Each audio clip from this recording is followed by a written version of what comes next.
This weekend podcast that we're not doing this week. Jesus doesn't think you're a freak, or if he does, he thinks you're a freak in a good way. Trust me, you two, I know what normal talk is.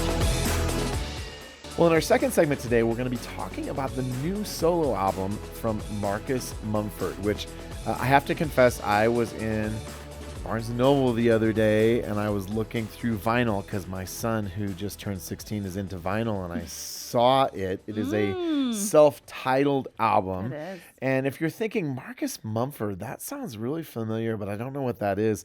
It's probably because Marcus was the lead singer for his band, Mumford and Sons. And turns out our very own Kristen Smith is a super fan. I am. And I'm hoping that your super fan status actually enables the deepest and the best review of Marcus Mumford's solo album that you can give us. Yeah. What do we need to know about what our friend Marcus is up to these days? Okay, well, I am a super fan, and I did see them You in and by concert. super fan, here's our definition of super fan. I actually have a working definition. Oh, okay. If you have flown to see a band I in did. concert, That's what I was gonna say. you're a super fan. I went to So, Nashville, and it was I'm sorry awesome. for outing you, but that's my definition. No, yeah, that's totally true.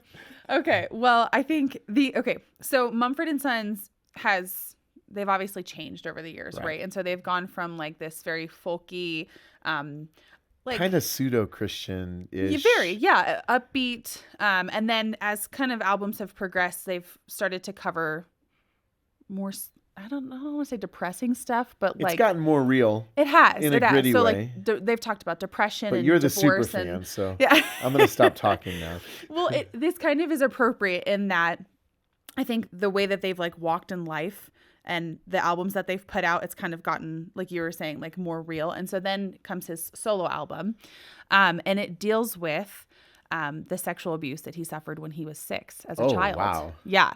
So this is a heavy album. Very heavy. So when the first song that came out was Cannibal, and I had it on while I was cooking dinner in my headphones, thankfully, because it popped up and I was like, Marcus Mumford.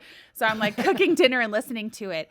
And it's like so... cooking dinner and listening to a song called Cannibal may not have been the smartest thing you ever did. Well, it's like just really a very raw song and very powerful. And having known people that have gone through similar things, I'm like crying cooking dinner listening to this song, right? So the album actually walks through basically his experience with abuse, sharing it with his parents, which he didn't do until he was an adult. Wow.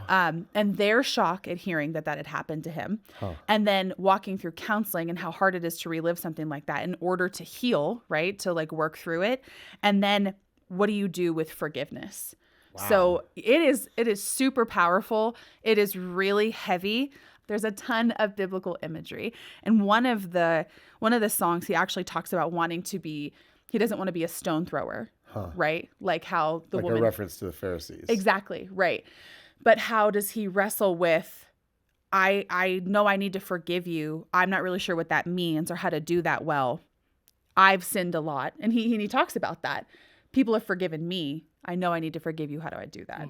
So it is like super heavy. Very good, but definitely something that you have to process through. So let me ask a question. If I'm thinking this is not an album that younger kids are likely going to gravitate Probably toward. not. But if you had a teenager who was a fan of the band and a fan of Marcus Mumford, is it navigable? Is it so heavy that you would be like, man, I'm not sure we should go there? Or is it, man, let's go there because it's dealing with reality and it sort of gives us some things to talk about in terms of how we process the hard things that happen to us in life? What do you think? So there's one profanity that he uses. So the album is labeled explicit, but it's because of Cannibal. He drops the F word.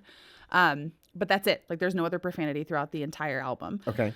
But he is talking about sexual abuse as a child, right? And so like I think if you have had a kid that has walked through this, or you have walked through this yourself, or you know someone that has, like there are a lot of relatable points, I think, as he works through forgiveness and what that means and pain. But it can also be really triggering. So I would really keep those things in mind as you decide. Like on some of the prior albums, there were like lighter songs. It doesn't really exist here. So I think if you're in it and you're listening to it, you're really consumed by this story from start to finish he starts with, this person was terrible, and ends with, I want to try to forgive you. And then Wow. all the mess in between. You know, back in the day, I don't know if they still do this on television or not. When they would take like an R-rated movie and edit it for network television, they would often have a little warning ahead of time that said parental discretion is advised. Yeah, it's probably. This feels like a really good example where parental discretion would be pretty important in terms of potentially interacting or not with this album. Yeah, I would agree with that. Okay. Well, thanks for bringing us up to speed on Marcus Mumford's new album. Thanks, Kristen. Anytime.